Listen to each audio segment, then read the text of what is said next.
Welcome to Aspects in Astrology.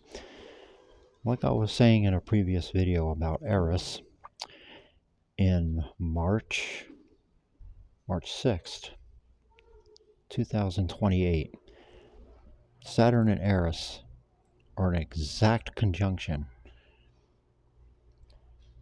Eris at 25 degrees and Saturn at 25 degrees.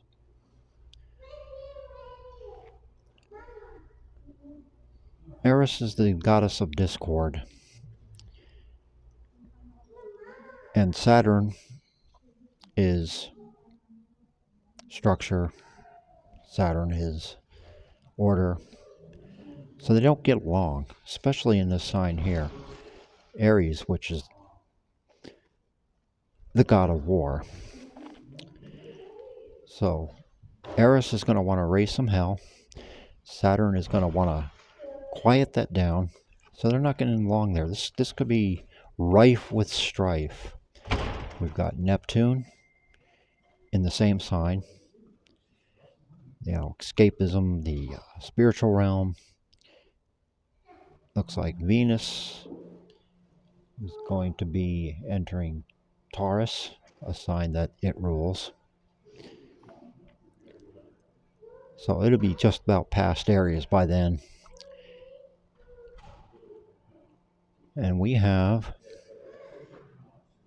Uranus in Gemini. Uranus is sort of the rule breaker. It's the ruler of Aquarius. It's in an air sign, Gemini, the twins. The moon is in the sign that it rules on that day, Cancer.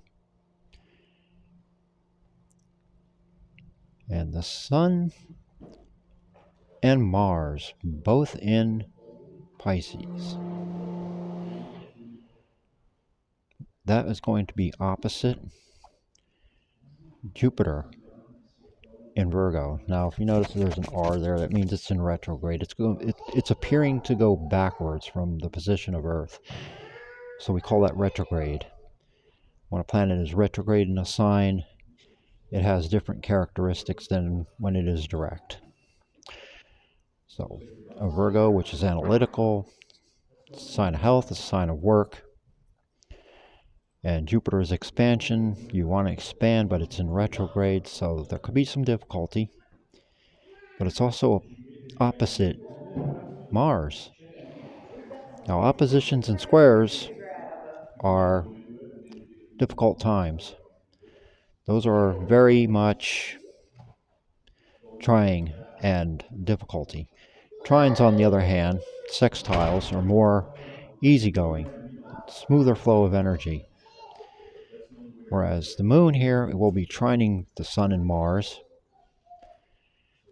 That's a strong aspect, but the oppositions and the squares are what they call a hard aspect. That's when things are difficult, more challenging. But with Eris takes a very long time to get through this sign, especially with its unusual orbit, far beyond that of Pluto.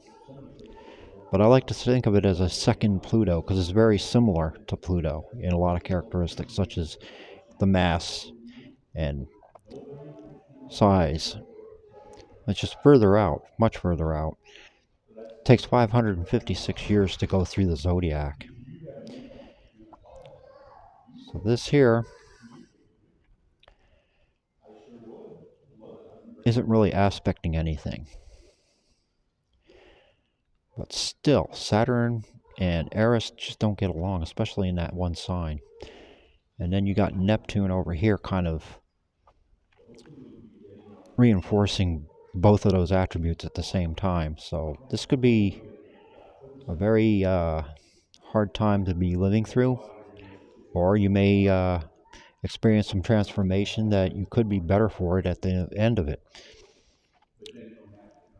But anyway, Mars is a take action planet, and it's in Pisces, which Neptune rules Pisces. Mars rules Aries, so they're kind of flipped from what the signs that they rule, which is an interesting aspect. But it's also Mars is also here conjunct with the Sun. The Sun is, the personality, the outward personality. It's the it rules Leo, and with Mars being a take action planet, you've got a little more emphasis there on those attributes. But yeah, so this is just the continuation from the previous video. I hope that this gives you some insight. And I want to do some Eris in relation to Pluto when it is an aspect to Pluto. This doesn't look like it's an aspect to Pluto, but yeah, there's far more energy. There's a lot more transformation. There's a lot more strife and upheavals with Eris when it's in aspect to Pluto, especially in its oppositions and squares, because those are the hardest times.